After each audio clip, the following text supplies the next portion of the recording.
going to build a flamethrower for our Steampunk mini-series. As the core for the flamethrower, I'm going to use these brass spraying units which were bought from a car boot sale.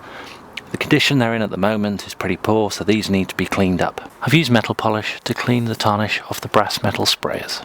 I'm going to use brass metal clips that can be found in most hardware stores to attach the two sprayers together. I've attached the two brass spraying units together with pipe clips. I'm going to build a handle for the flamethrower using these blocks of wood. I've cut the pieces of wood roughly into shape and crudely jointed them together.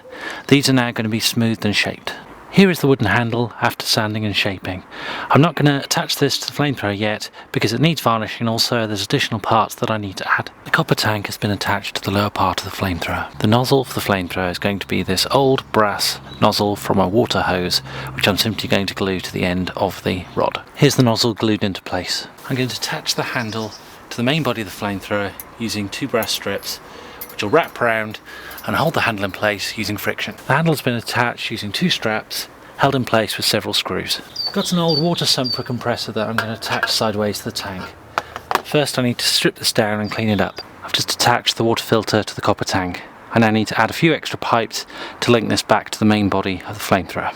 I've added an additional copper pipe held in place with compression joints and screwed to the side of the handle. I've also screwed an additional brass syringe to the side of the handle to give additional detail.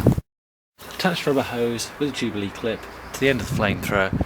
This will attach to a fuel tank. I added a second hose which attaches to the water filter, which is also going to go off to the fuel tank. For the pumping system, I'm going to use this plastic double action pump and simply spray it up to make it look more steampunkish. The pump has been sprayed a brass colour, covered with a dark brown wash, and then dry brushed to bring out the highlights. This is then connected to the jerry can using a couple of old belts. The pipes coming out of the jerry can then connect to the flamethrower. Here's the completed flamethrower and fuel tank.